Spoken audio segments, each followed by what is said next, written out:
All right, and we're back here on another special edition of Couch Coach Live, another Wednesday night under the lights here at Couch Coach Live.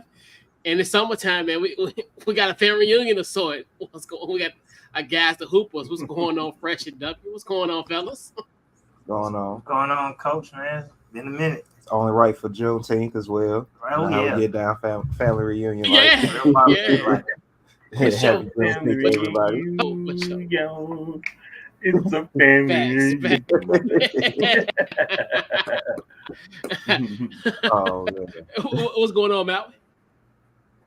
I'm chilling, man. You know what I mean? Chilling, man. Great lineup, man. I just wanted to get that out. I see what you put out. Real great lineup.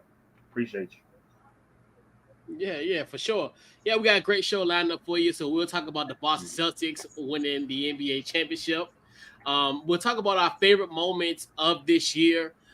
Charles Barkley, and of course we got the Hoopers here because we got to ask them the $64 million question. We're a week away from the NBA draft, and who in the hell is the Atlanta Hawks gonna draft? No overall pick. So we gotta ask that $1 million question, and also we'll do some remembrance of Willie Mays, who passed away yesterday. So we'll talk about that as we conclude the show as well. So we'll be right back here on Couch Coach Live. We'll kick that intro, and we'll be right back here on Couch Coach Live.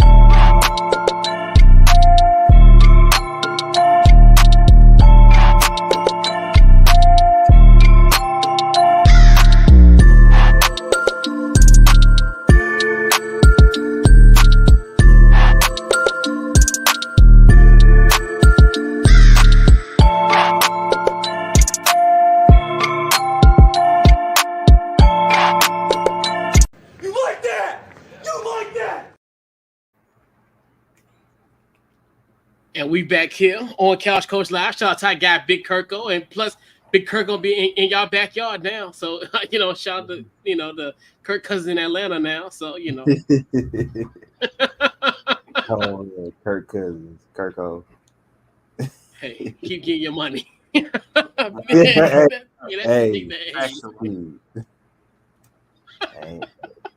I ain't gonna hold him. Get that check. Right. Get your money. Yeah, I mean, hey, get them. Yeah, hey, get like you said, get your money. Especially at this age, I think we're like 35, 36. Get your money for sure. Yeah.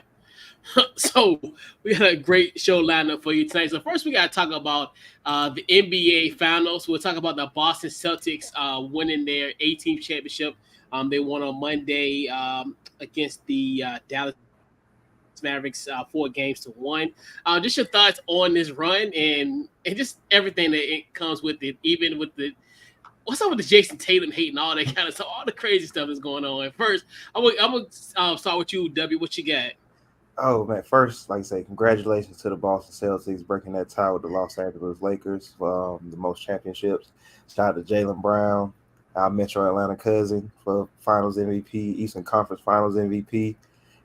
As freshmen saying all year, this including the playoff run and regular season, the Boston Celtics have just been a dominant team this year. Like there was really no team. Anybody could have won a championship this year. First and foremost, could have been the Nuggets. The Mavericks play a little better. Minnesota, it could have been anybody, but Boston came out the gate similar to last year, on fire, best record in the East. I know they finished second last year, but they held on this year. Never broke philosophy. Whatever their game plan was, whatever it is they wanted to do offensively, defensively all year, they never broke philosophy. Everybody's unselfish on this team, especially that core six, and that's how it has to be. If you want to win a championship, they all bought in. They know who the stars are, and the stars understand that they have to keep these players involved as well.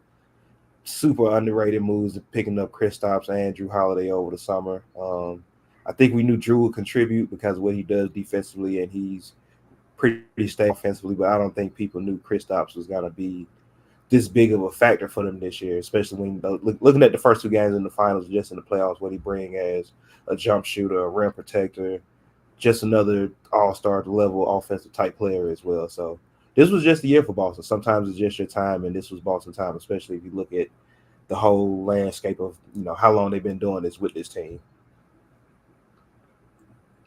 Your thoughts fresh? Yeah, for sure. I agree with all that. Like Boston, I questioned their depth like throughout the year. Was it going to matter? But at the end of the day, it didn't matter. They had 6 strong players, and whatever they got from Pritchard or Hauser, cool. Like they knew every night you're gonna have Tatum, Porzingis, and shoot in the playoffs. It was only 5 in the finals because Porzingis only plays in 3 games. He gets hurt, but they were consistent in their game plan. Joe Mazzulla wanted them to play a particular way with like how they shot threes and how they defended, switching everything on defense, and they was consistent and they executed even after the game plan in the finals of not letting Luka beat you with everybody else. And you can see that in his assists. You can see that in his first half scoring compared to his second half scoring when he's running out of gas, because now I'm not just beating double teams and making passes.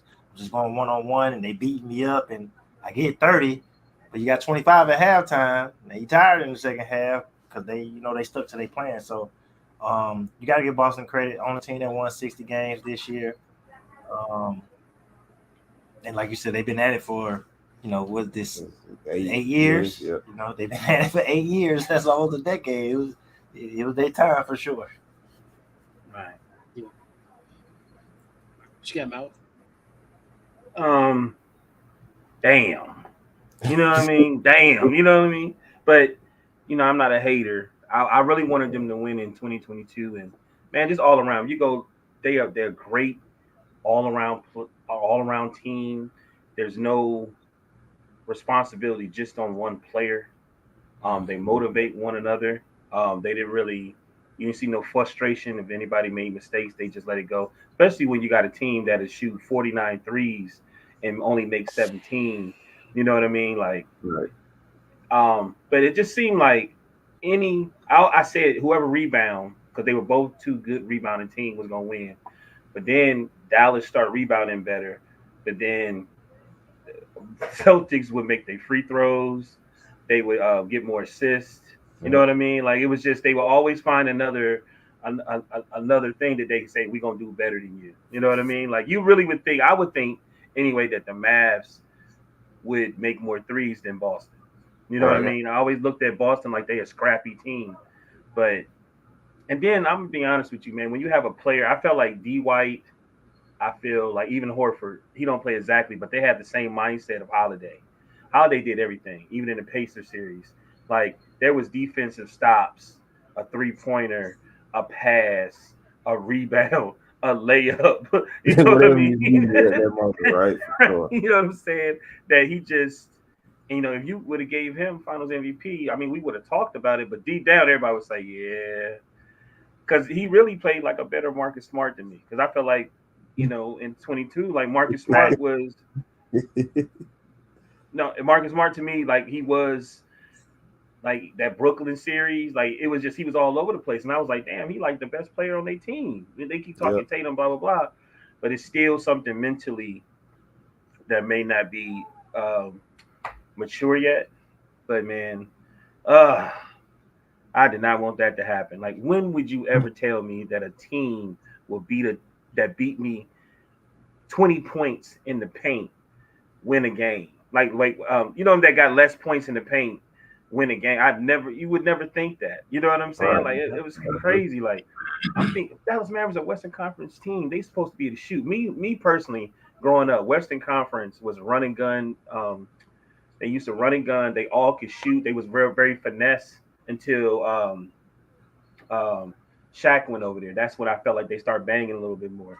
When they couldn't make free throws. I was just sitting there like, how do you keep? And then I know we're gonna move on. I'm very disappointed in Kyrie. I don't know what's going on with that. First of all, Jason Kidd, I like New Edition too, but you don't need to be taking no pictures with Michael Bivins, man. I get it. You know what I'm saying? But come on, man. You know what I mean? Kyrie shaking everybody's hand. You know what I'm saying? I'm just like, I don't know, man. You almost want to say, is there a burning desire there? You know what I mean? But I'm gonna let it go. I don't want to be long with it, but I think in a team sometimes you have to motivate, and I don't think they had a motivator. I think, like I felt like Lucas should have been able to get Kyrie fired up. You know what I'm saying? Mm-hmm. I just didn't feel that motivation there. Like, you know what I'm saying? Like, that's all I really can say, man. Like, I don't really know what the Mavs was doing. Like, even Tim Hardaway got 0 points. I don't even know why. If you saw Game 4, Exum was the factor in that game because he would dribble the ball up and he would use his speed. You know what I mean? Yeah. I just feel like he got out coached. No, yeah, absolutely. I agree with that. I agree with that's fair. Yeah. I think, you know, when I look at this team, I give a huge credit to Brad Stevens. And almost like to W's point, where it's like all the pieces came together. And I know they had to make hard decisions as far as getting rid of a guy like a Marcus Smart. You know, in previous years, you know, Kimba, giving away Kimba for Al Horford, like those type of situations, those type of transactions.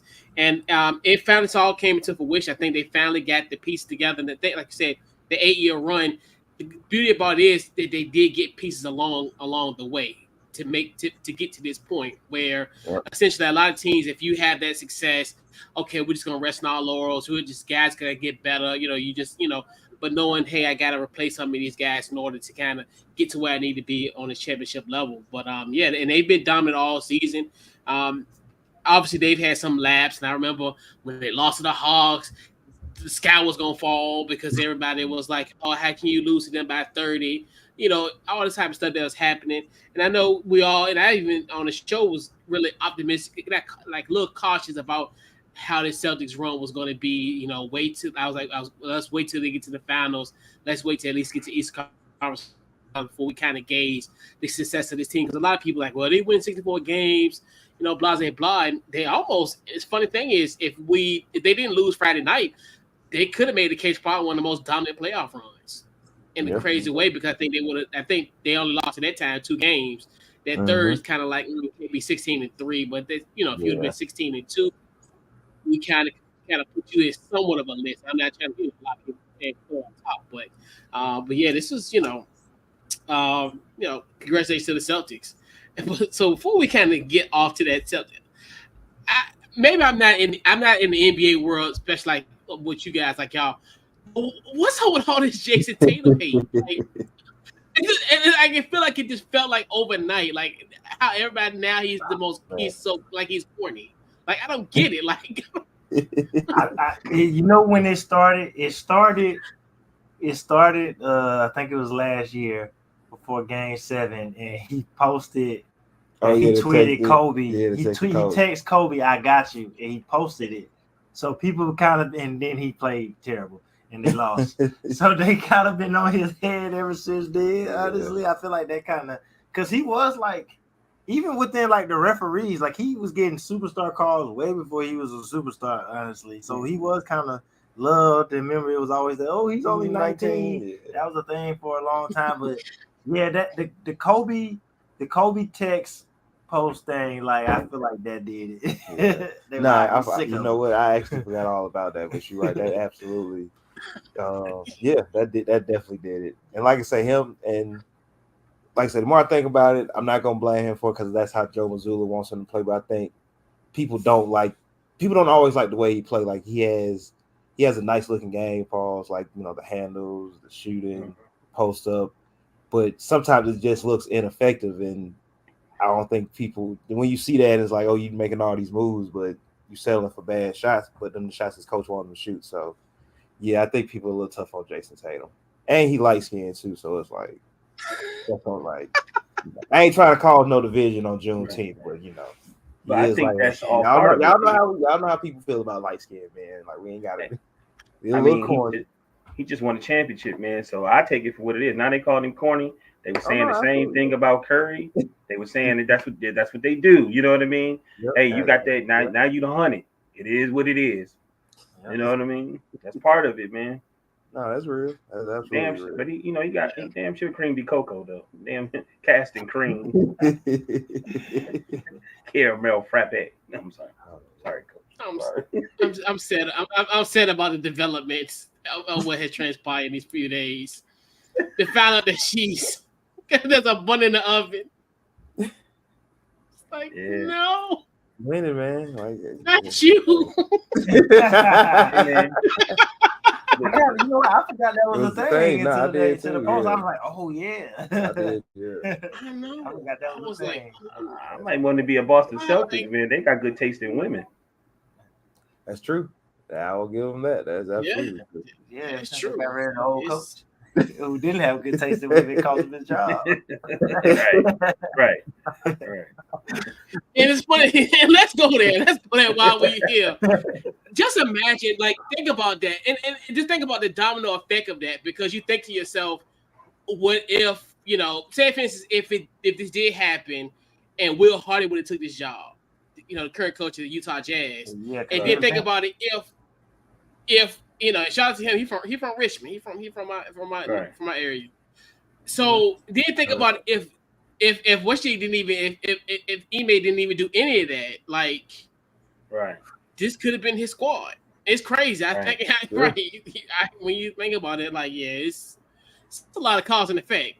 Right. Yeah. We talked about that on the show a little bit, on our show that we just put out. But it was like, this was, you're only a year removed from it being him. So what is different if he's still there? Is it different? Do they win earlier? So yeah, that it is funny how everything kind of played out, and then they win. And if I'm him, I know I'm thinking, damn, they just won with my team. I'm definitely thinking y'all just won a championship with my team. Right. Especially look how he turned around Houston this year. He's clearly a solid coach. Right. So it's like, y'all just won with my team. I'm kind of upset. Right. They better give me some gift cards or something like. Give me a ring, a replica. Bring me a ring night. Right. So when the Rockets come back to Boston, hey, give me a ring. I deserve one. If the Rockets were good enough, they play them open at night. That's what I'll do just to be petty. All right. Yeah. But yeah, you're right. They been open night. So obviously, the Rockets, they gotta do that now. Right. So obviously now, as the NBA season has come to an end, unfortunately. So guys, I want to kind of go back in time. Want to get everybody's favorite moments from this NBA season. I'm gonna go with you first, W. What's your favorite moments of this year? Favorite moments of the year, of course, Luka 73. That was here too. Ant-Man dunking on John Collins. That was crazy. Oh man, it was a lot of good stuff. It was a lot of good moments this year. I'm really trying to think of I'll probably go Luka 73. Either that or the game against New York when he won off the rebound on the free throw, because just to have that much awareness, knowing that you need this bucket, you miss the shot, you get your own rebound. Tom Thibodeau's face in that moment, he's sick in that moment. Luka had a really good year this year when you think about it. He had an MVP type year.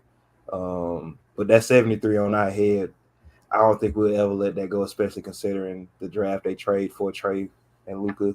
And that could have been him scoring 73 on Dallas' head for Atlanta. That could have been him leading us to a championship. But yeah, Luka, man, he always have good moments. So, but Luka 73 against us and Ant dunking on John Collins, because I'm not gonna lie, him dunking on John Collins made me look at John Collins different. You're supposed to be the baptizer, not the baptizee. Take that name. Right? You gotta take that name away. You ain't the Baptist no more. No sir. You got to dunk to that. Oh man! Shout out to the NBA season. Good job. All right, what you got, French? I do think it's tough because there were a lot of great moments. Some that I personally enjoyed was Embiid's welcome to the NBA to Wemby, giving him 70. Yeah, Wemby had 30 that game too. Yeah, Embiid gave him 70 straight from the free throw line. Hezzy, the whole game. I enjoyed watching that game. But overall, I would say the season overall, what I like was seeing kind of in real time, kind of like the change of the future, like with the big year SGA had, Luka, Right. Tatum had a good year. Like it's not just it wasn't LeBron, KD type of thing. You're seeing the next generation kind of take over in real time. Ant becoming a bigger star. So I enjoyed all that this year. Right. Yeah. All right. Get him out. I'm a pick fresh. I'm right with you, but I'm gonna say all around this is stuff in the air like the emergence of Kobe White. Like oh man, like Minnesota. Well, I'll get to that in a minute. I had all the players in my head. Now they done disappeared. Come on back. Maxi. Crazy. Definitely SGA. I really want to. Let me see. I'm going through each team in my head. Orlando. I told them when they played the Lakers. I told my dad. I said, man, I like their effort, and it all came through Suggs. I like them. Let me see. Jalen Green. You know what I'm proud of. I'm proud Zion and Jalen Green. They went through all those things about baby mamas and this and that, and then look how they say, I'm just gonna take it on the chin and I'm gonna keep going. And Jalen Green started monstering people. You know what I mean? And then Zion definitely, and definitely towards the end of the season he was balling until he got hurt. Lost that weight. You know what I mean? Like, let me see. That's really it. I think we basically saying, I'm just piggybacking on Fresh, but my biggest moment, man, was that game 2, the Timberwolves versus Denver in the playoffs. To see that defense was crazy. I hadn't seen anything like that. What was that, 2011 VCU? What year? That was 2011, right? With Shaka Smart. Yeah, Final Four. Yeah, man. Final Like, Four. Yeah, that's that defense. I hadn't seen defense like that in a long time, man. And it just made me look. It made me like them. Like, okay, there we go. You know what I'm saying? There we go. And they didn't have Rudy, to be able to do that. You know what I mean? So yeah, it was a really good year. This is definitely a transition year. For sure. Yeah. Yeah, and Mariah Mills still making TikToks to this day about Zion. So she's still making TikToks. Really? Wow. But not maybe the last few weeks or so. I know she said something about Zion. Yeah, I know, right? Hey, yo, Coach be tapped in, B. Hey, that was the thing. So they had me in a chokehold for a good 2 days. I ain't gonna lie. Yeah, right. It did. Definitely. Man, it's like I was like, man, y'all gonna have to have security, man, because this getting out of hand. Like, man, those usually be the ones that be quiet. I'm like, it's supposed to be quiet. Crazy. So, exactly right. But, hey, y'all know how it is. But yeah, it's a few.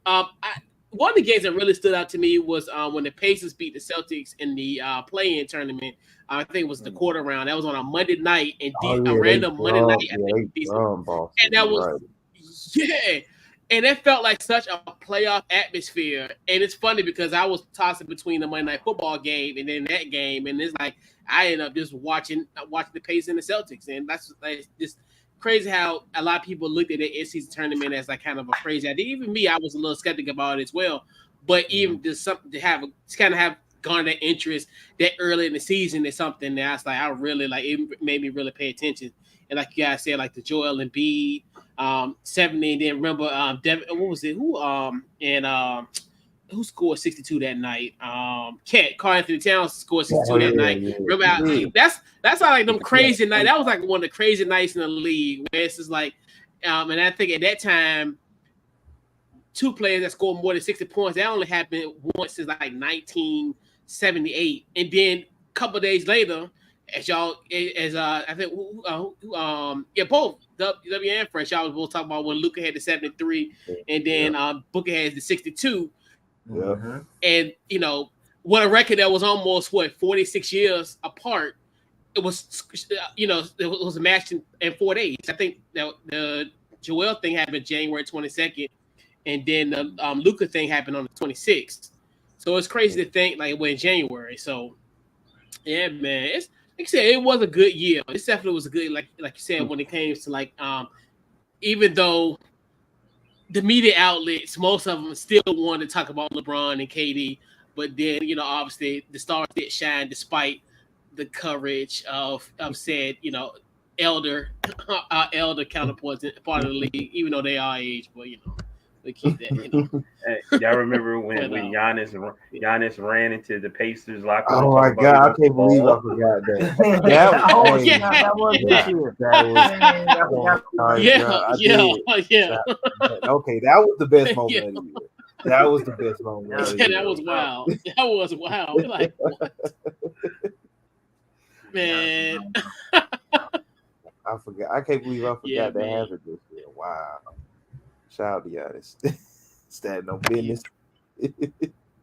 Right. and all another too is also wait, that was the Pacers Bucks? Yeah, that was Pacers Bucks. Then the Pacers put them out of the playoffs? Yeah. Karma. Yeah. Yeah. And that's all right. Yeah. And that's something how it all happened like that. Yeah, and how and then the mergers of the Pacers as well too, and even like Edwards, like Ant-Man, like what he was doing with the Minnesota, like carrying and people started to finally see his personality on a larger NBA macro scale more so than a micro scale. As many of us probably follow him on a micro level, but yeah. Hey, I got a question.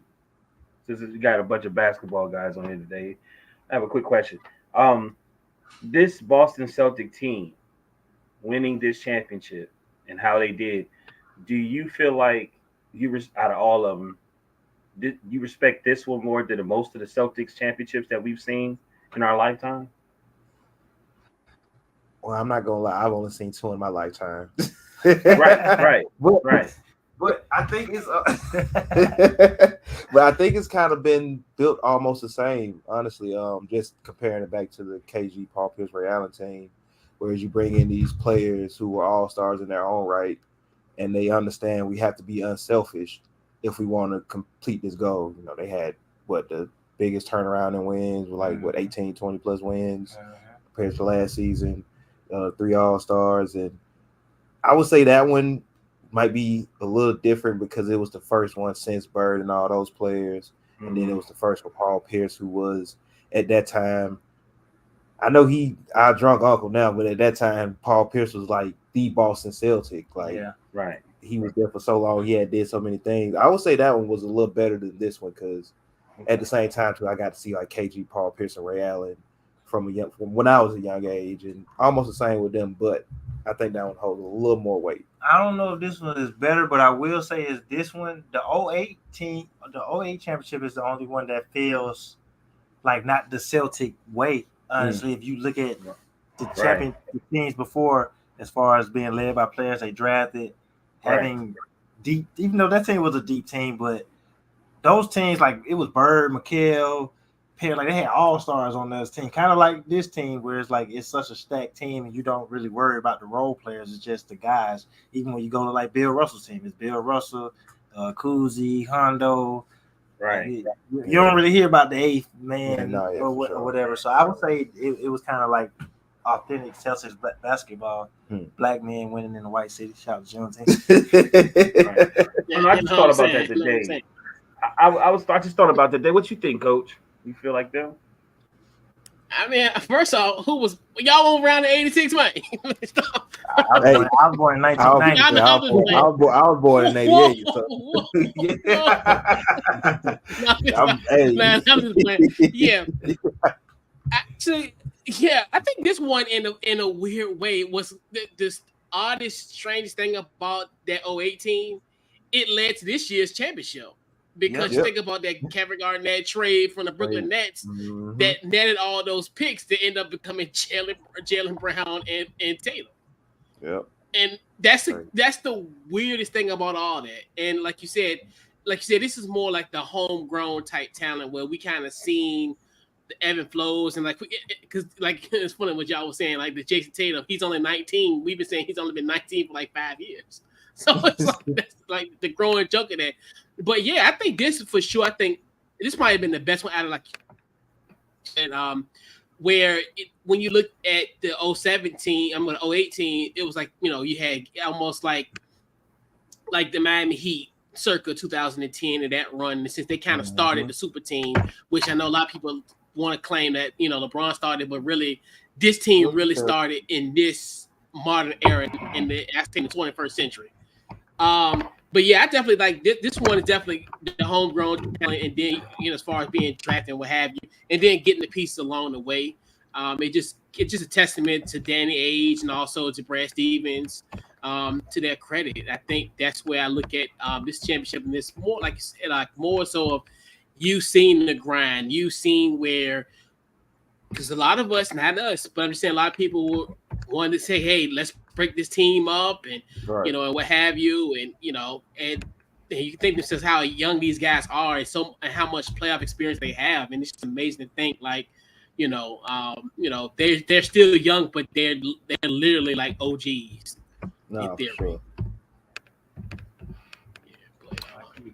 Yeah, man. But 86, I don't know.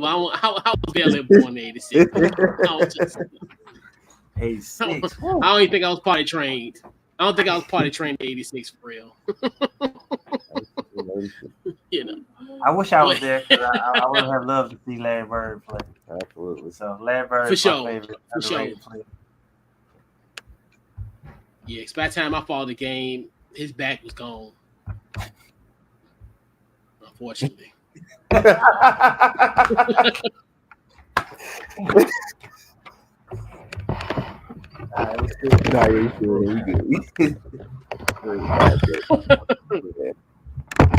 yeah, man.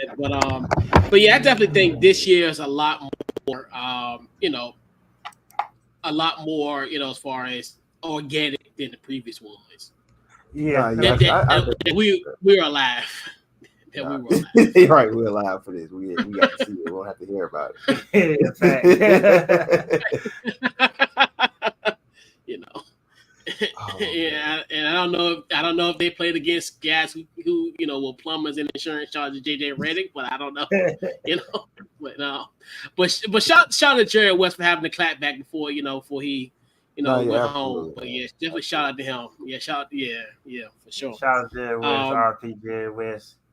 It's been ongoing. It's been an ongoing joke, but we all love Jerry West. So I'm gonna say it. They say he'd rather have died to see the Celtics win another championship. R.I.P. Bro, that was wow, right. Then you want to hear some Laker. You want to hear some right. You want to hear some other Laker humor. So they were saying how the Celtics won in 08 and in 24. I was like, yo, the internet will always be undefeated, man. I like the internet. That's crazy.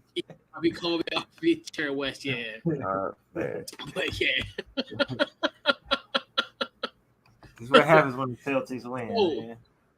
Man. No, right? It's true. Oh my God. Damn. Feel bad for the Lakers fan. Now it's to a point. It's funny how you're on the other side. Like if you're a Celtics fan, oh yeah, you win the championship. As a Lakers fan, you're on pins and needles because LeBron might leave. If he don't leave, Bronny James might be getting drafted, and who's gonna be your head coach? Like, so it's a whole lot. It's just the differences of everything. So about to be LeBron, Bronny, and JJ Redick. Oh my God. Oh boy. Yes. Oh boy. Yeah, and shout out to Bronny. He'll get a guaranteed contract. I'm like, he'll be the first. Watch, I can hit him next year. Next week. He broke a record. He's the first ever second round draft pick to get a guaranteed contract. Oh man. Gotta love it. I was like, damn. I was like, Rich Paul like Jerry Maguire out here. Brian moving like the number one pick. I was, and they was like, oh, yeah, he's only worked out with 2 teams. 2 teams, a second round pick. He's only worked out with 2 teams. I was like, okay. I had to think to myself, do the Lakers get a 1 overall pick? And then he can't then talk about something he can't have a two-way contract. I'm like, y'all might want more people to see him play. You might, you might want to have him go to the G League for a few weeks, a month, or whatever. Get called up a few times. Like, how do you think he's gonna develop? I don't know, man. I don't understand. That's such a weird situation, bro. It's such a weird situation.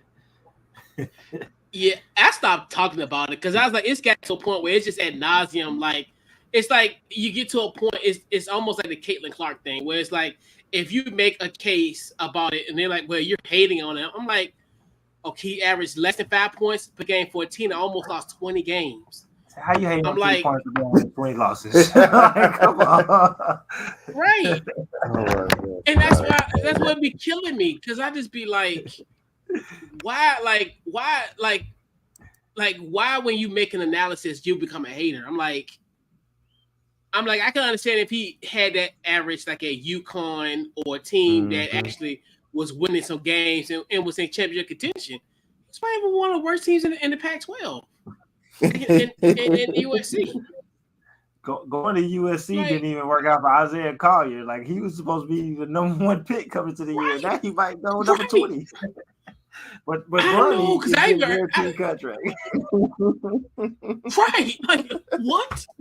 Right. You get a guaranteed contract if you're a first round pick, not a second round pick. And then you can't go to G League. I'm like, how is he going to develop? How are you going to develop? That's true. That's the thing that's killing me. How is he going to develop? Clutch sports, man. You gotta love him. I know, right? But yeah, man, it's definitely, like you said, Isaiah Collier was supposed to be, like you said, was supposed to be that guy that was supposed to be next. And like you said, he's in most draft boards, he's teetering almost out the first round in some mock drafts, which is crazy. So we gotta talk about. We'll talk a little bit more draft momentarily. So we gotta talk about Charles Barkley. So obviously on Thursday, it wasn't that Thursday, but on Friday following the Dallas Mavericks win in Game 4 of the NBA Finals, Charles Barkley announced that he will be retiring from television after the 2024-2025 season.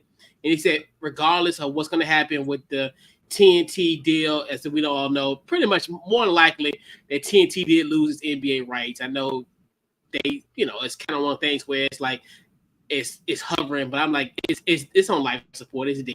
Like it's we know NBC is pretty much gonna take over their portion of NBA coverage. So just want to go around the horn, fellas. Your thoughts on Charles Barkley calling it a career for TV? Which I'm gonna go with you first. All right. What you got, W? What you got? Oh, first and foremost, shout out to Charles Barkley for his long NBA career, long career as a broadcaster. Not even necessarily a story, but our grandmother's husband, before he passed, he used to have a shoe shine stand down at the CNN Center.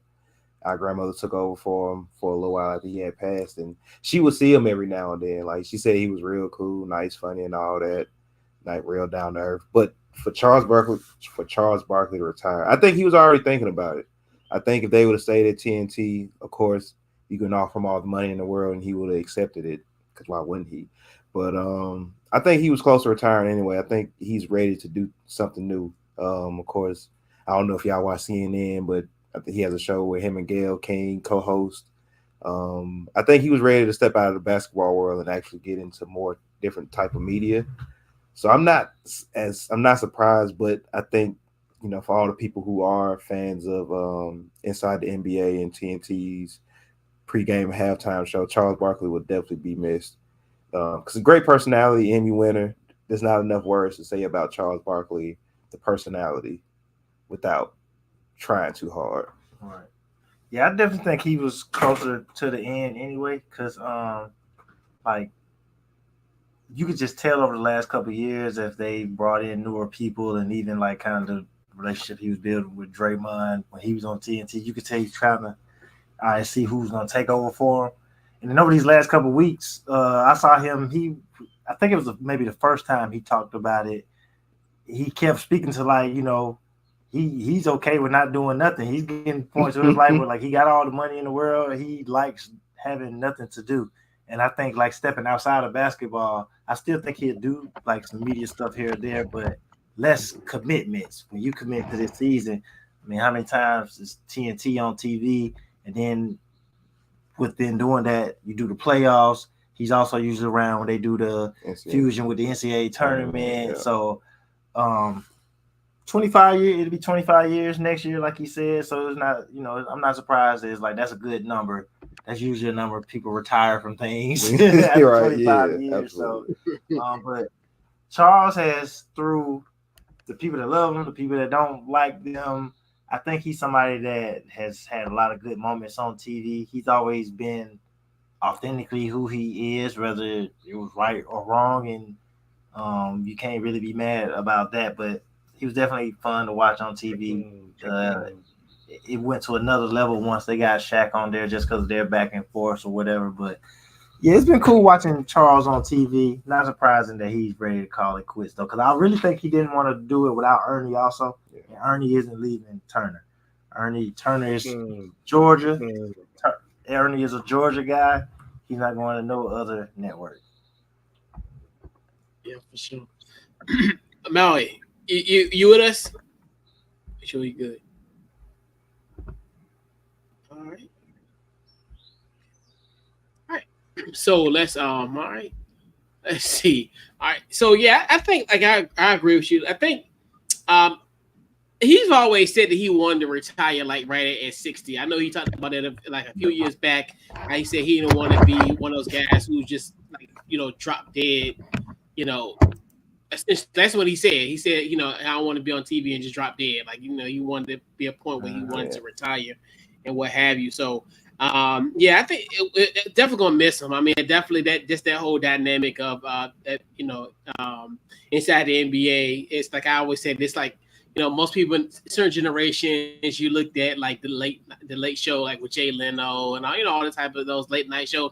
That was like my late night show as far as watching them because they were just so comical and they can make a bland night in the NBA, a random night in the NBA, make it funny and exciting. Like even little stuff and like even the funniest stuff like who he played for. And then it's just like Charles not knowing where it's like Charles not knowing where Ish Smith is at on his 15th NBA team. Like, stuff like that. So it's just like I just think that was like it's gonna be cool. And it's like, and I think and I know because I think he was, like you said, a few years ago, I think he was going to retire. But I think at that time they were trying to get the to continue their deal with the NBA. That's why they signed that long-term deal like 2 years ago, in the hopes of getting an opportunity to cover the NBA, past 2025, which obviously we know that's not going to happen. But yeah, like you said, somebody who's authentic. Somebody who, like as far as it and entertaining and like him and Chuck are like, I mean, him and Shaq are like children. It's funny, like I love how they're dynamic because Charles will say something, then they'll pan over to Shaq, and it's just like he instantly just start laughing like a kid. It's just funny, like, but that's how it's supposed to be, and I think that's one thing you just can't replicate that chemistry. Right. That's my favorite one. Yeah. I watch that video every 3 months. It was a police presence. Right, police presence. Shout out to Ross, with her investigative reporting. But see, only me can remember that part of it. LAPD was called. LAPD was called. It was like nothing. My 30 years of coming to the league, ain't no police came out here. When they was talking about, I remember watching that game. I remember watching that live. Oh wow, that was literally one of the best ones ever. Like that's top 2. And who would ever thought this is going to be a beef between Chris Paul and Austin Rivers?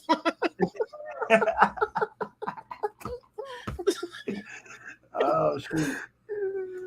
Yeah, it's embarrassing. Oh my god, that was hilarious, yo. Yeah. I'm glad it happened on TNT night, not on the ESPN night. I know. Yeah, because Stephen Smith would have been a little extra. Oh yeah, let me not go into that what's jig to that. I'll go down a little bit of slight rabbit hole. But yeah, shout out to ESPN. I'm surprised, y'all girl and made didn't say nothing. Joe Mazzulla, the first ever NBA champion head coach that got a felon, back in 2018. I was like, let that man walk with his wife home to out the arena before you talk about something he did in West Virginia in 2007. Like, please. Right. Malika be on I'm glad they didn't bring it up. I know, and I'm telling you, I swear, if she's, I hate to say this, that's why like we family. So absolutely, if she say something about Terrence Shannon Jr. next week, I'm gonna television. I swear to my mind. If she say something about Terrence Shannon, I'm gonna flip out. Oh, like, she already rehearsing it. She already rehearsing in the mirror how she gonna say it. She's been rehearsing for this moment. Like, oh man. And Terrence Shannon, Andrews.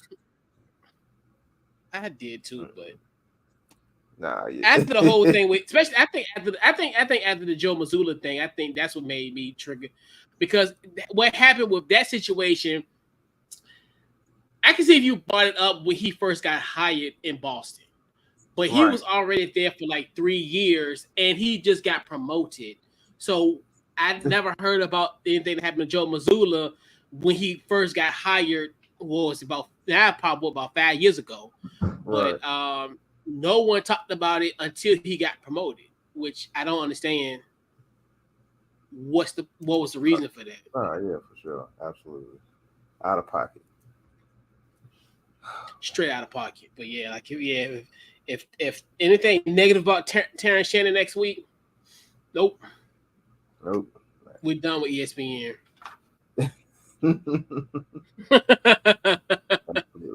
No, absolutely, because sometimes it's unnecessary. They trying to. We ain't worried about that. And he was found not guilty. Like, we ain't worried about that, man. Don't bring it up. Right. Yeah, because just like what she did with Brandon Miller last year, that pissed me off. Because at that time we already knew. I would say too many examples. You got one too many on the resume. Like, it's crazy at this point. And this is one more I really want to. One thing I really want to bring up that grind my gears was when Adrian Payne died. That really that pissed me off for a few days. I'm for real. Like, I'm like pissed off that she brought up all the stuff that happened at Michigan State. Now, mind you, he got killed for protecting his friend's girlfriend. Like, he, in a sense, was a hero in the situation. He saved her from being abused potentially, or her getting killed, his girlfriend's friend getting killed. So he's a hero in this case, and then you try to vilify him about something that he did years prior to his death. And I'm like, that's like, nah. Yeah, that definitely wasn't. That wasn't cool at all. But yeah, she got too many examples, like you said. They keep filing. Right, and that's sad. That's really sad when you sit down and think, well, she only been here for a few years.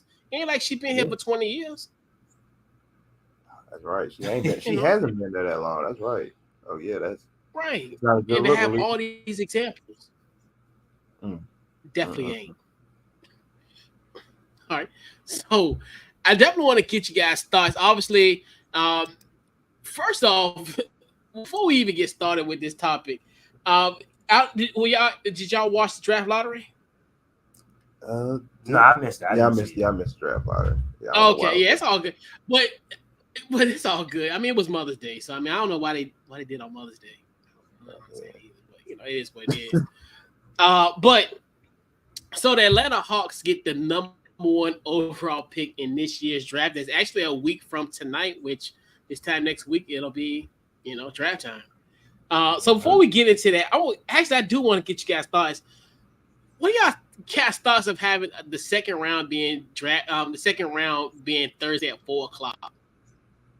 I don't love it, Yeah. honestly. But I'm like, is it because I'm just used to it being one day? I don't know, but something about it, I don't like it. Okay, I got a question. Kind of like when the NFL did what they did with the draft. How did you feel about that? How they went from 2 days to 3 days to kind of even it out a bit, so it wouldn't just be on all night, have players waiting up.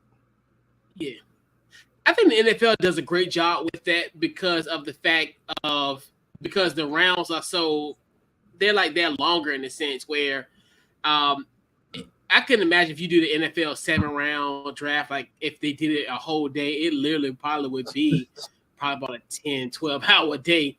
And plus there's a little bit more intrigue with those because you still got guys they're like first round picks that's gonna probably either be drafted Friday night. So and it's kind of one of the things where it's at least it's a Thursday and all this is in prime time too compared to this where it's like you got the draft on Wednesday, then you got the second round on a Thursday at 4:00 in the afternoon. Like, yeah, that's crazy. What kind of audience are you trying to garner? Like, I know right. And I know Thursday is going to be a Bronny James fest, so I try to get myself missing for that.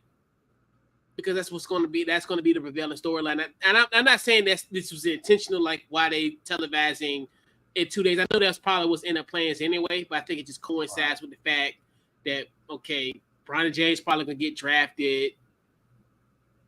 I know we're going to have a bunch of stuff talking about him.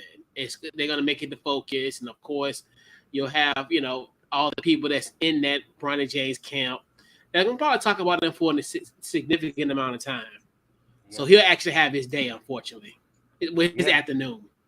Yeah, I agree. And they expect a lot of people to watch because people are gonna want to know where he goes, how high he goes. So it's definitely gonna be a thing for sure.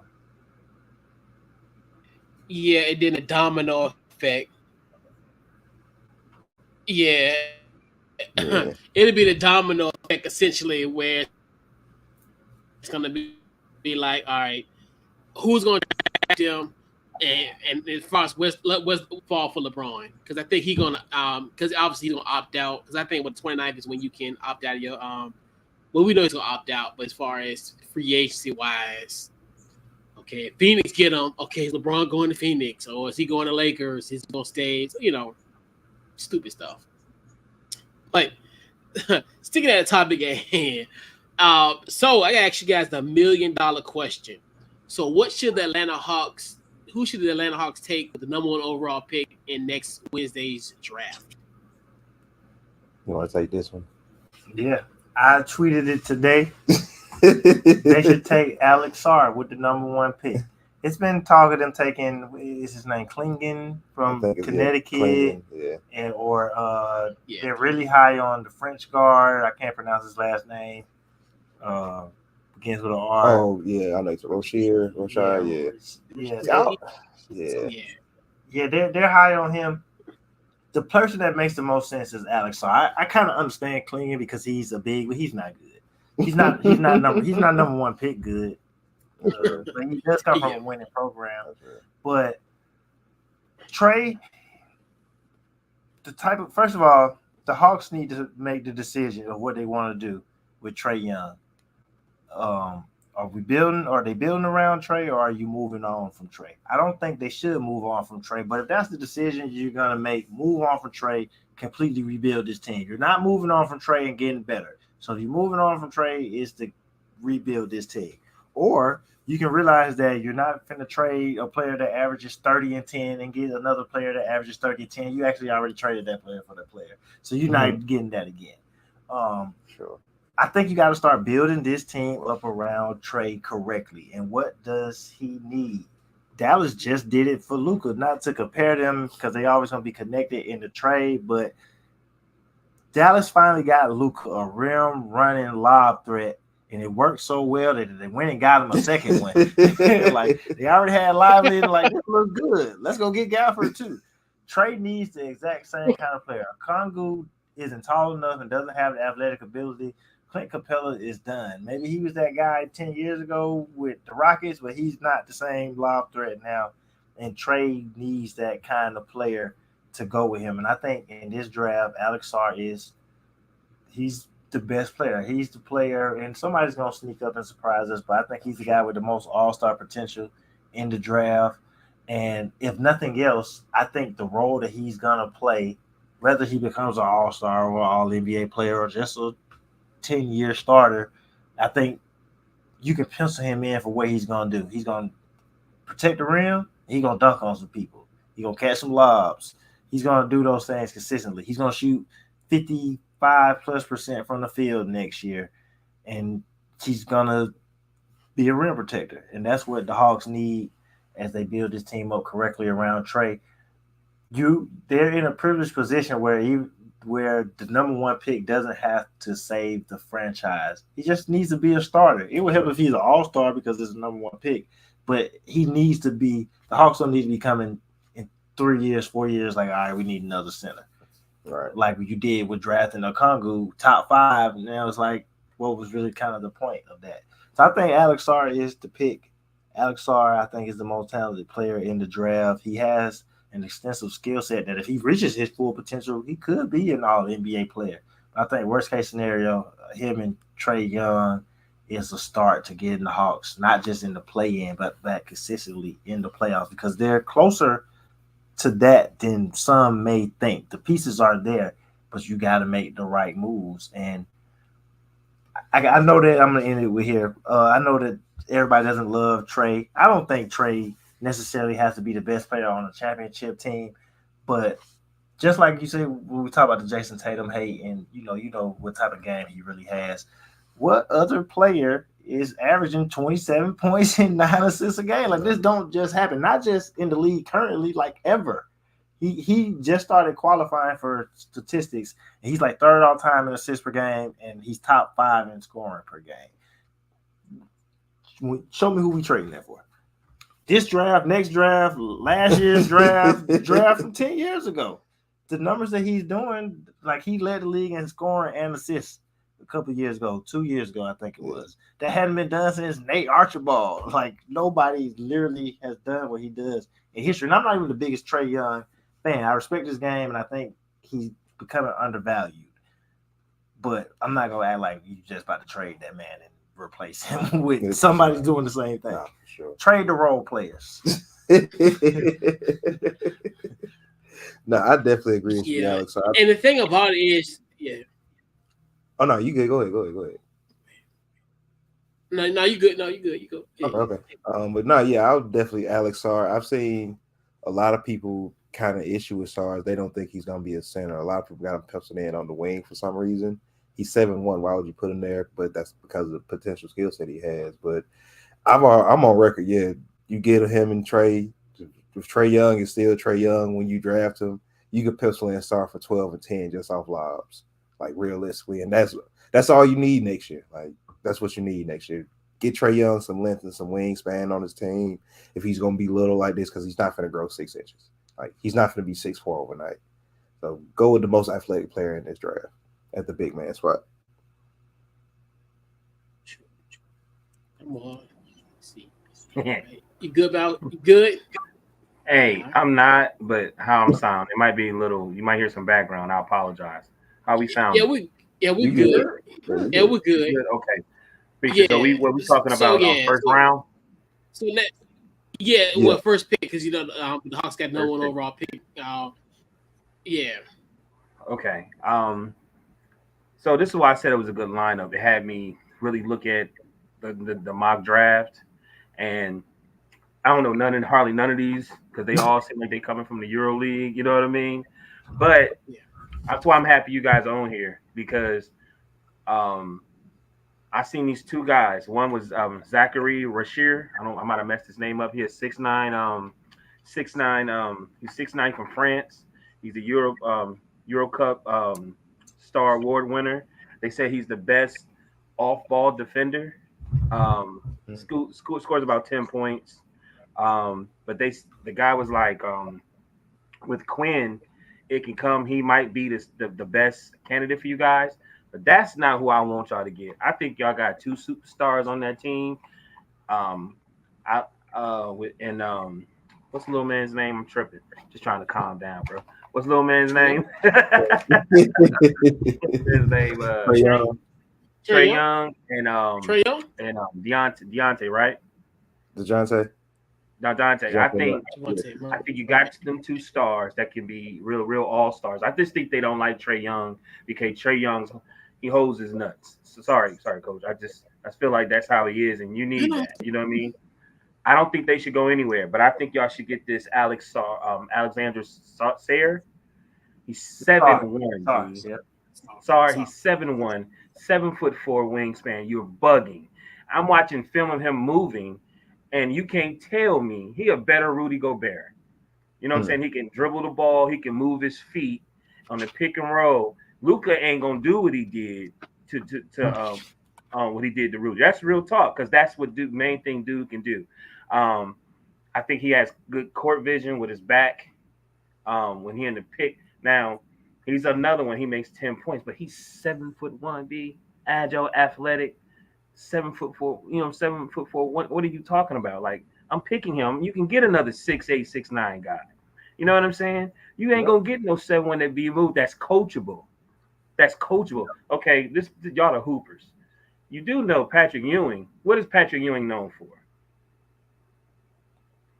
Back against the basket. Oh, yeah, absolutely. Jump shot, right? Jump shot. At the elbow, yeah. He had that. He didn't have that before he came to the league. Mailman Carmelo didn't have that jump shot before he came to the league. You can give it to that dude. I'm telling you, Wemby is in the Western Conference. If y'all get this man, y'all gonna go to the playoffs. Because then you gotta understand, Rudy Gobert got his success from who? Y'all coach. Yep, Quinn Snyder. The Hawks' current coach. You know what I'm saying? That's what I saw. I was like, if they got a chance, you're not passing up no 7'4" with 7'4". Come on, man. No. You know what I mean? Like he might not be Wemby, but he at least 45%. You know what I mean? You know what I mean? You get with the right person. Let me tell you why I think he would be great with Trae. Transition. That's his game. Like Jackson Hayes is good in transition because he can run the floor well. McGee was good at running the floor well. Dwight Howard's not. You know what I'm saying? He's more of a robot where McGee actually can run the floor. And so that's why I think that's the pick, D. I mean, if you're going to go number one. I didn't get the chance to hear what you guys. You guys don't want Trae anymore? No, we still want Trae, and we saw us to pick. We all on the exact same page. Like, we said the same thing. You know why? You know why we on the same page? Trae Hoopers works. You know? Right. But look, to your point, like him and Trae like will work. So because we not for trading Trae. It don't make sense. You're not gonna get that production. You just gotta build the team around him that makes sense. Right. The only little wrinkle there is with Sarr that I read allegedly today that the Hawks haven't been able to get him in for a workout. So I think that's kind of weird. But I also think he's just not working out for nobody because he knows he's gonna go number one. Right. But I'm hearing through the grapevine, they don't like him.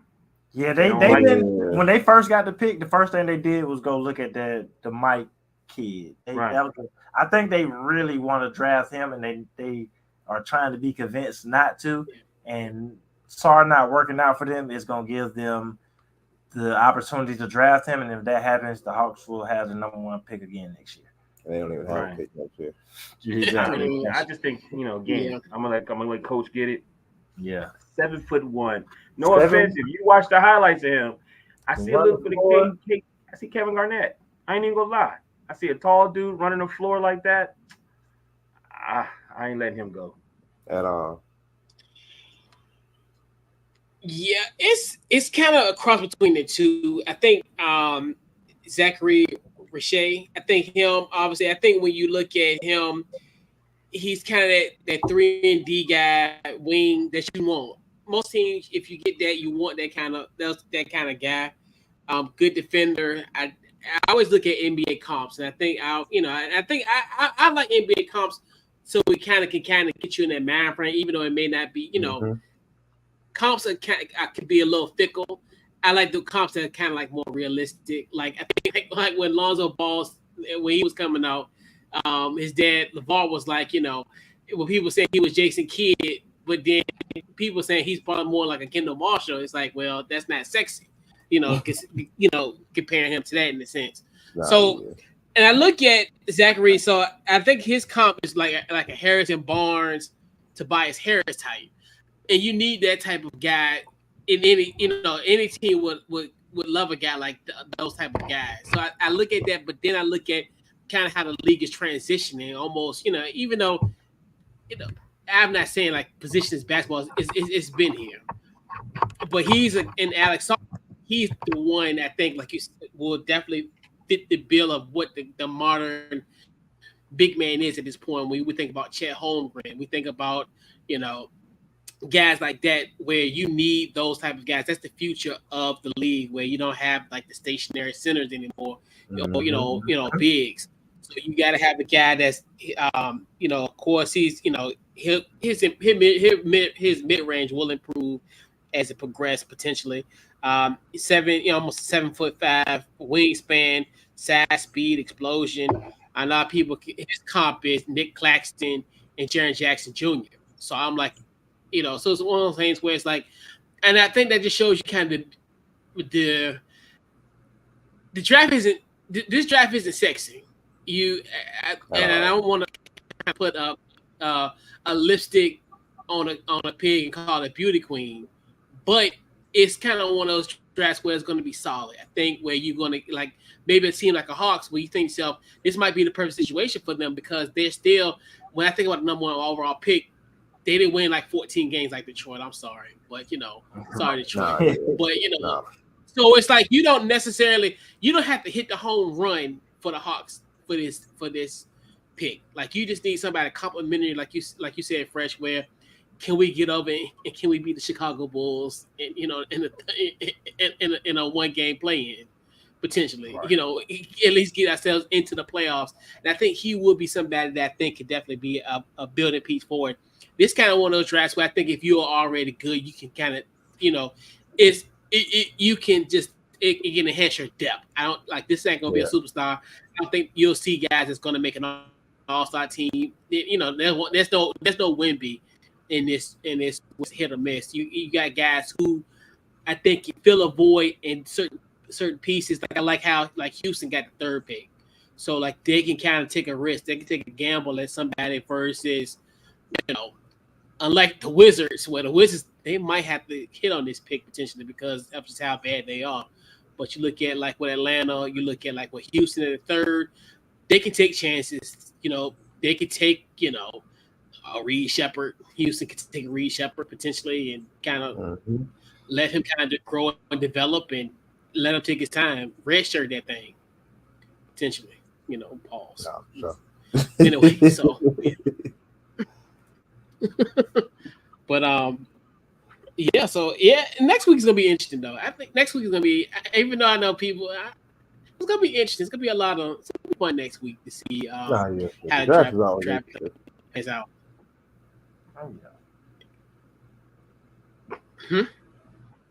I would say the draft is always interesting. Like, I would say the draft is always interesting because who knows what's gonna happen. I know San Antonio got them 2 picks. They're trying to trade for the 1. 4 and 8. Yeah, 4 and 8, and they need a point guard. There's gonna be point guards for the draft.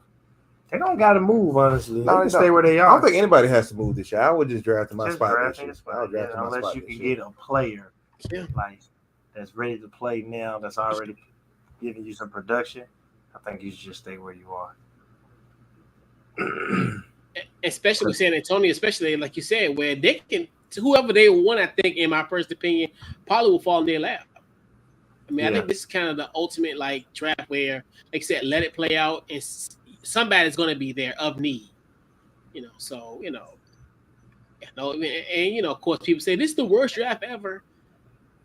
Let's not do that yet. Let's let it all play out. But I think it's an interesting. You never know. You never know who will come out of the draft. You literally never know.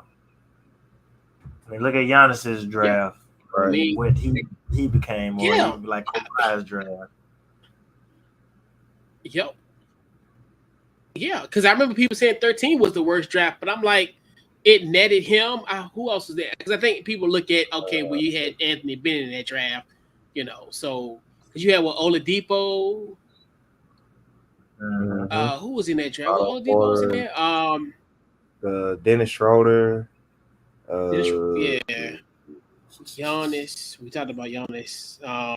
That 13 draft, but they had some because I'll pull that up real quick. But because it was a lot of because I think a lot of people just look at that because it was Anthony Bennett was in that draft. But yeah, but it was some guys in that draft. I can pull that up for you real quick because I think let's see. This is one of them drafting GMs. Okay, so yeah, they need to work. Yeah, tell your GM to put in the work. Oh yeah, for sure. Yeah, and then this is the one where when your homework comes into play. We talked about Otto Porter Jr., Caldwell Pope, CJ McCollum came in the draft. We cannot forget about the rookie of the year, Michael Carter Williams. Steven Adams. Oh, the Olynyk Clinic. Kelly Olynyk. Okay. Shabazz Muhammad. Yeah. Dennis Schroeder, we talked about him. Let's see. Tony Snell. Okay. Tim Hardaway Jr. Okay. Rudy Gobert. Rudy. Okay. He came out with that thing. Man, that ain't a bad draft. Yeah, I mean it ain't bad. Yeah. 2 Hall of Famers, ain't that bad. Yeah. 4-time Defensive Player of the Year. Yeah. Okay. You right. Yeah. Steven Adams was an all-star. Steven Adams was a consistent starter. Nerlens Noel. You got to do your job. Alex Lynn, he's still getting checks in the league. So shout out to Alex Lynn. Yep. Keep getting your money, Alex Lynn. So yeah. So yeah, a lot in that draft. Yeah. So Reggie Bullock. Yeah. So yes, from the University of North Carolina. UNC. Damn. Yeah, man. Some guys. Shane Larkin. Oh, yeah, that's right. He went that long. He had a cup of coffee in that long. Oh, yeah. Shane. Yep. Shane Larkin. From Miami. Yeah. You got to do your job as a GM. Took the boys. Rudy Gobert he got drafted by the Nuggets. Rudy Gobert got drafted by the Nuggets.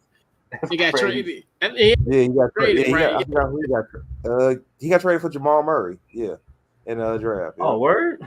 Yeah. No, not Jamal Murray. I'm sorry, that was a different draft. I can't think of who he got traded for. It was the other. Was it he got traded? Yeah. I don't remember who it was. Yeah, Rudy Gobert got drafted. It was. It's somebody who doesn't even matter. Next year, the following year, right? And then the following year, they draft Jokic during the Taco Bell commercial. The most famous Taco Bell commercial ever. Right? Wow. Who'd have thunk it? Otto Porter. Who the hell is Anthony Bennett? Shout out to him, man. Just retired. Oh yes, the legend, bro. UNLV. I could. That's another thing I did. I think I was collectively shocked because even though I was like, he was already at UNLV, but not like I didn't think he was gonna be the pick. I thought it would be either. I thought it was either gonna be Oladipo or what's his face, Cody Zeller. Either one of the Indiana guys. But so for sure. So and it's crazy. So I want to say about the last couple of weeks, we've been talking, unfortunately, passing of some legends. A few weeks ago we talked about the late Bill Walton on the show. Last week we about Jerry West and his passing. And in fact, on the day that we did the show last week, he passed. And now I got another one, unfortunately, here where Willie Mays passed away yesterday at the age of 93, affectionately known as the Say Hey Kid, played center fielder. He actually played for the Birmingham Black Barons of the Negro League, and also played 24 seasons in the Major League Baseball from 1951 to 1973. 24-time All-Star, won a World Series in 1954, two-time NL MVP, a two-time Golden Glove Award winner. MLB All-Century Team, was inducted to the Baseball Hall of Fame in 1979. And then in his career, he had 660 home runs with a 301 batting average and 399 stolen bases. So I'm going around the horn, fellas. Just your thoughts on Willie Mays passing. What was your first W? What you got? Oh man, like I say, first and foremost, R.I.P. Willie Mays. Willie Mays is like, in every sport you have those first superstar players, where it's like these players are of his lineage. Of course, Barry Bonds, Ken Griffey Jr., all these players. I know, shout out to Ken Griffey Sr. as well, but that's who you wanted to be. You know, kids growing up as a basketball player, you wanted to be Michael Jordan, you wanted to be Iverson. At some point, Michael Jordan wanted to be Dr. J. Dr. J probably wanted to be Elgin Baylor, Jerry West, and Willie Mays was one of those people. You go on Twitter, you look up and down the timeline, there's all these, not even necessarily classic, just timeless videos and pictures of him, like the one him playing stickball in the middle of the street with the kids from the neighborhood. You know, pictures of all these other great legends. Willie Mays is one of a kind person, one of a kind player, and like I say, he sets the trend. Of course, still has one of the greatest, not just baseball highlights, but one of the greatest sports highlights ever with that throw out from center field. And without a player like Willie Mays, we probably don't get, like I said, we don't get a Ken Griffey Jr. We don't get a Barry Bonds. Shout out to Bob Gibson as well, but we don't get a lot of these players without Willie Mays and his magnetic attitude and just his personality, charisma, all these things. So without Willie Mays, the game might look a lot different for a lot of these players. Yep. What you got, Mel? Your thoughts? As the player, what I was looking up today and the stuff that I kept watching and the way they spoke of him, I felt like, and a lot of them was ex-players, I felt like he's the more non-flashy Deion Sanders. Like, you know what I mean? Like, everybody, he was willing, they was all say how he spoke to them with respect for him being the star that he was. And he was willing to help them, give them pointers based upon their position. You know what I mean? Say, hey, if you do this and that, you'll be to throw like this and blah, blah, blah. And these are like third generation players, and they are emotional and speaking at the same time with a smile, where they're like, he was this special guy and he was willing. I didn't even have to ask him. I said, how you doing, sir? And blah, blah, blah. And he gave me some insight. And I was like, this is one of the greatest players ever telling me this. The other thing is, this is a sports podcast, and it just show you the importance of sports and legacy, where this guy played, he was 93 years old. And even though everybody is sad, we really should be doing exactly what we're doing now, is celebrating him, because he had a great life in some of the hardest times. And absolutely, to see grown men, and I felt bad because I seen a lot of grown men like really putting their head down and was tearing up as fans. And I'm looking at their grandsons or sons just emotional, but can't really help them because they know, this is something that this guy brought so much excitement to my dad when I was at a certain age. And you just see legacy when it comes to sports. You know what I mean? Like, they grandfather told him about this. So man, it's just R.I.P. to Willie Mays, but great life, great player. You know what I mean? He's one of the ones that started and trickled down and make sports better than what it is. Absolutely. Yeah. Like you said, 93, and the only thing that's really the heartbreaking thing about all this was, obviously, we know, as far as Major League Baseball, they're going to have a game tomorrow. Maybe if you listen to the podcast, obviously we're live here on Wednesday, that the San Francisco 49ers and the Cardinals, they're playing in Rickwood Field in Birmingham, Alabama, and that's the home of the Birmingham Black Barons. And essentially that was a game essentially where, he was gonna essentially be honored, in a field where he played, and then having the fact, that his former team, the San Francisco Giants, is playing in this game too. And then obviously yesterday, I think it was the Birmingham Barons and another team they were playing. They played yesterday, and they announced it in the stadium of his passing, and you could just hear like like just the shock and awe of hearing his pass. And I think the timing of it it's just incredibly heartbreaking, because this was a moment, even though,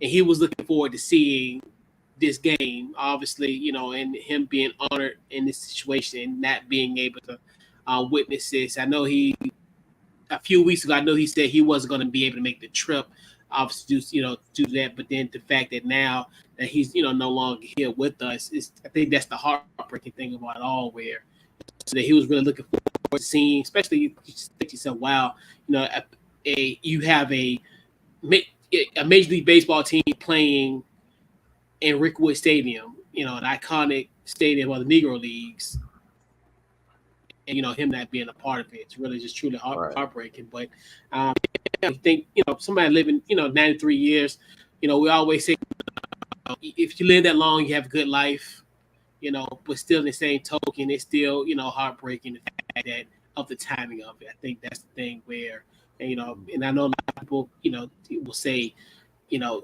live that long is such a blessing, and that is true. But yeah, very heartbreaking of the timing of it, more so than just the death itself, but just the time of it. Yeah. Fresh, you got any words on Willie Mays? Just that, like, I don't watch too much Sports Center these days, so I don't watch as much baseball. I do watch baseball from time to time. Shout out to the Braves. But I can vividly always remember my childhood, like seeing the catch a lot, or hearing about. I know people don't love him no more, but his relationship with Barry Bonds, because Barry Bonds was such a big thing, because that's his godfather, right? Yeah. So I learned about Willie Mays really through Barry Bonds, and just like the great player that he was. There are a lot of people who think he's the best baseball player that they've ever seen. So I just remember, people just talking about, obviously I've never seen him play, but seeing the highlights, seeing some of the great things he did, the numbers. He clearly was a great player, pioneer in the game. And like you said, you lived in 93, you live a full life, but it's still always a shocker when you lose people. And like you said, the timing of it as well. But great person, great player. R.I.P. Willie Mays, man. Yeah, man. For sure. Yeah, man. Yeah. So we'll put a bow on tonight's show. We'll go around the horn, fellas. Final thoughts and social media, any upcoming things you got going on, plug away.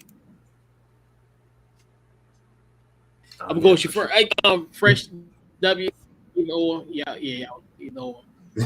First of all, it's been way too long. We got to do this more. We got to get back to it. We can't just have a family reunion once a year. We got to get together. Barbecue every once in a while. For sure. But it's always fun being on here with y'all. Like, it's always good talking sports, just talking with y'all guys, period. So appreciate you having us. You can find us anywhere podcasts are available. Do your Google, search the Hoopers Pod, follow us on Twitter at Hoopers Pod.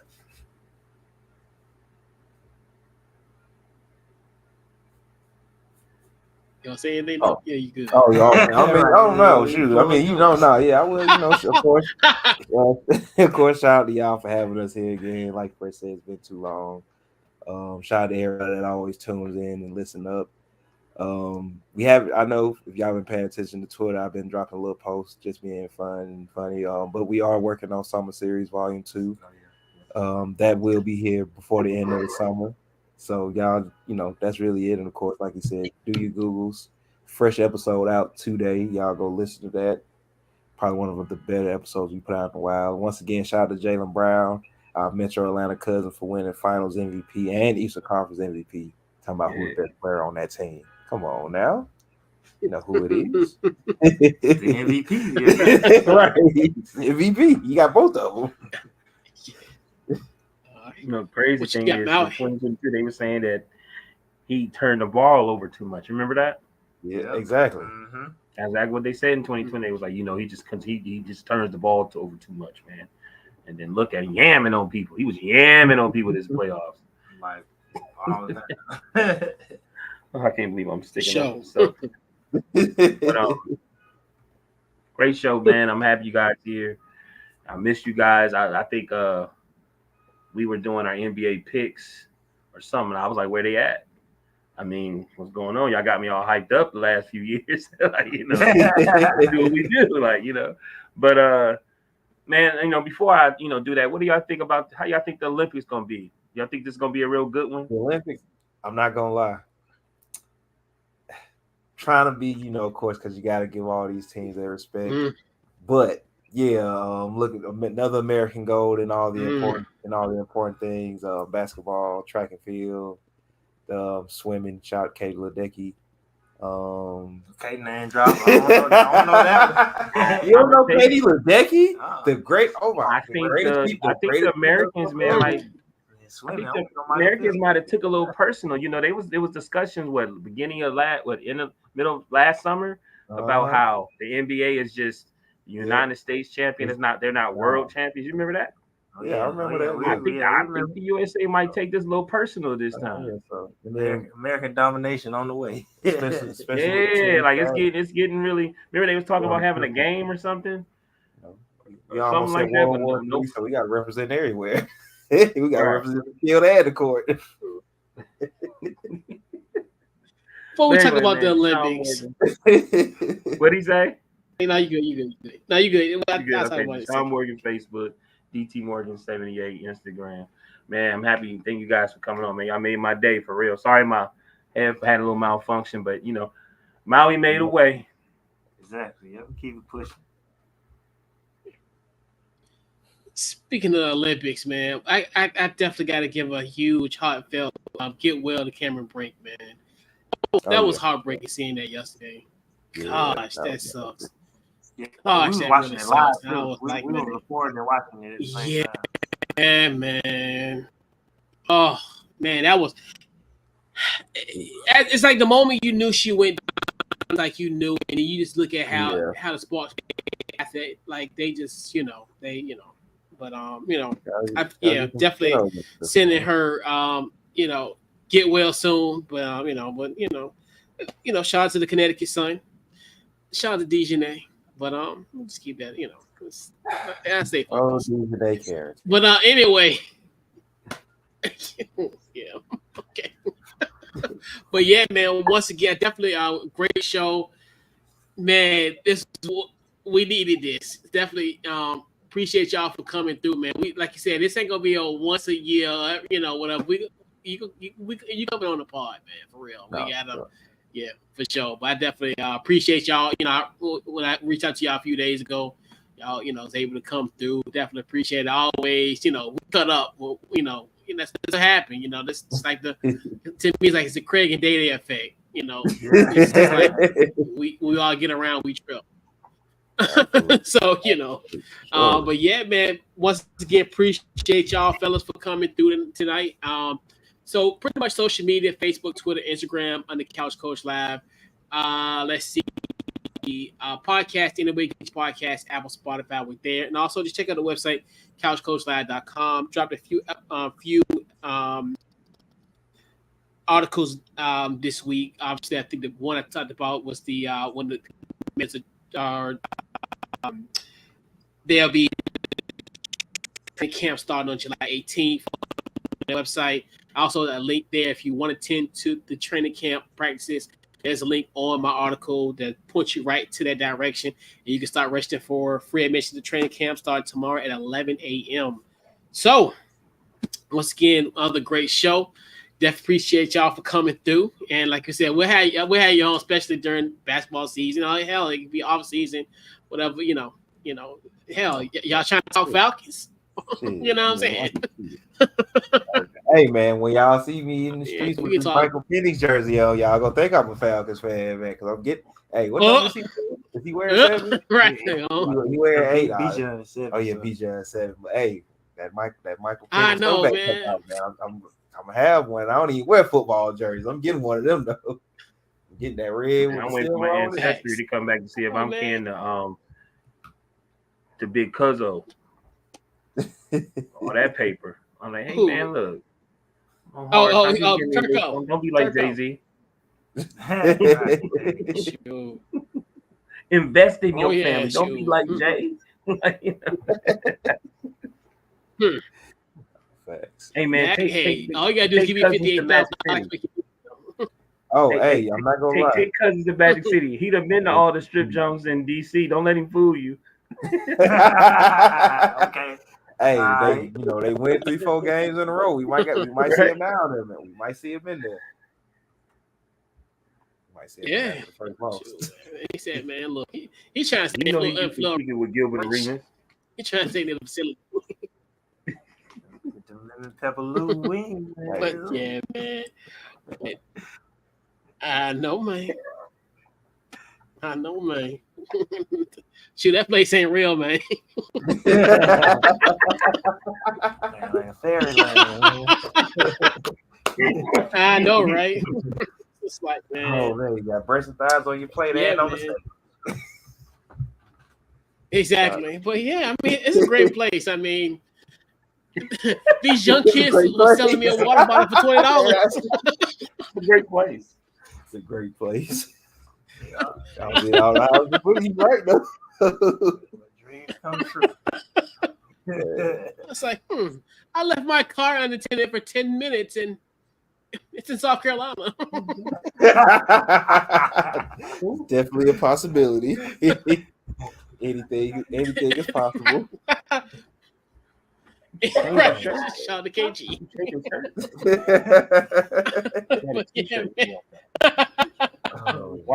So yeah, man. So this wraps up this week's episode of Couch Coach Live. Once again, appreciate your hoopers. Fresh W, appreciate it. We gotta do this again. Hey. Y'all cousins up north might have to come down south. You know what I'm saying? We might go that way. I'm sure y'all saying everybody else come down here. You might as well come down here. Hey, might as well. But no, for sure, come down. We have a good time, man. So, definitely good time. Yeah, man, because I was trying to get with y'all. I was trying to get with y'all when I was there last year when I went to that symposium thing. But then I got caught up in so much stuff out there. But well, I mean, not the kind of variety that I envisioned, but stuff happens, Oh, yeah, man, that place ain't real, yo. It's not. Yeah, man. But yeah. So this wraps up this week's Couch Coach Live, man. We'll catch you guys next week, and we're out.